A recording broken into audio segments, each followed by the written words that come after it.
Hoy escuchamos en el libro del Deuteronomio, en la primera lectura, una invitación a obedecer la ley.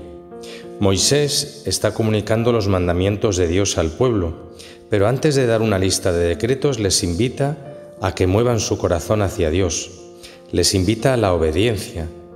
La obediencia es una palabra que no es muy popular, lo mismo que no es popular la palabra ley. Obrar fuera de la ley parece reportar muchos beneficios y por eso la ley y correspondientemente la obediencia no tienen demasiada popularidad.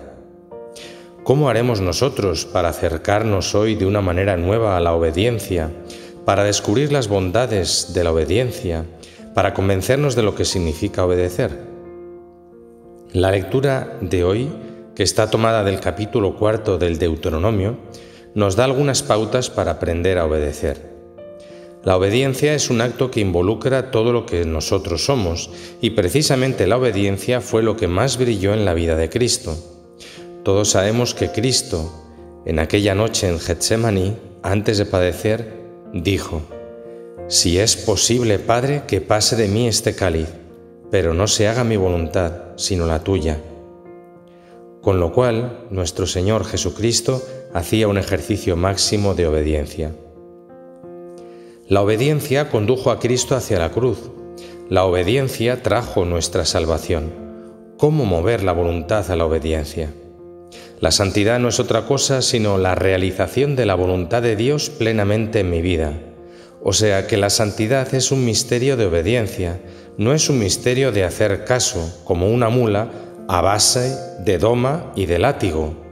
Es un misterio de obediencia que me inscribe en el mismo movimiento por el que Cristo entrega la voluntad al Padre para gloria de su nombre, para salvación nuestra.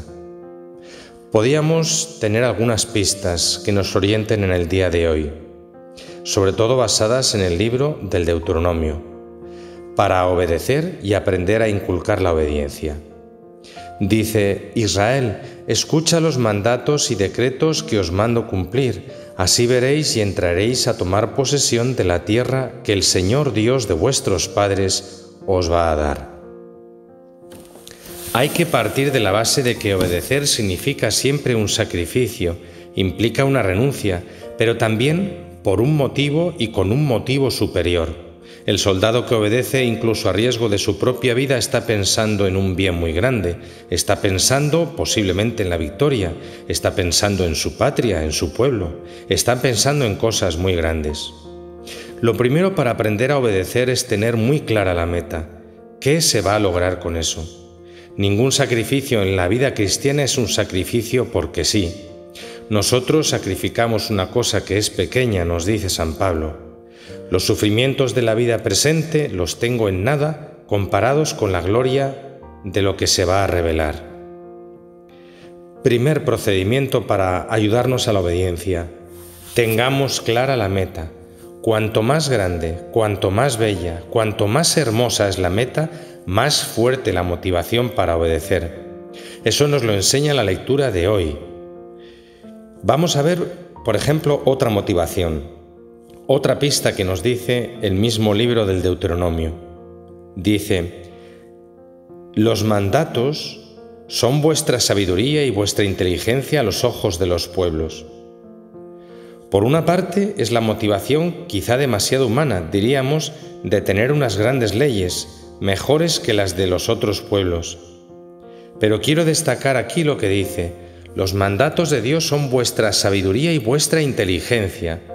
Hay que comprender lo mandado, hay que entrar en la inteligencia, en el entendimiento de lo mandado. La sabiduría de una ley, el aprecio de la sabiduría de una ley nos mueve a la obediencia. Hay que utilizar la inteligencia hasta descubrir el amor que hay detrás. Cuando descubro el amor con el que Dios me ha dado sus mandamientos, entonces descubro que es mucho más fácil obedecer. Una tercera pista, la última que vamos a ver en el día de hoy.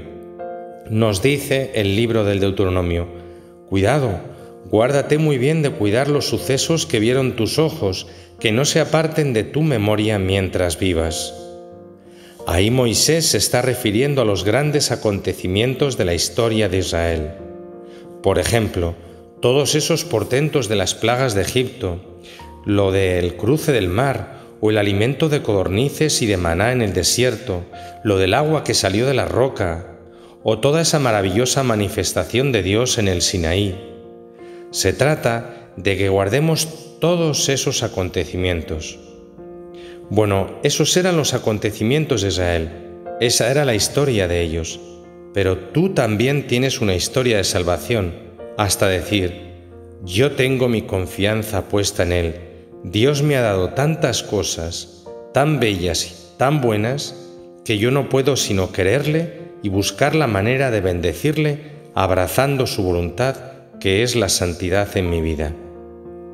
Esa es la verdadera vida en Dios, y esa es la invitación que nos dejó Moisés en la lectura del Deuteronomio que leemos en la misa de hoy. Amén.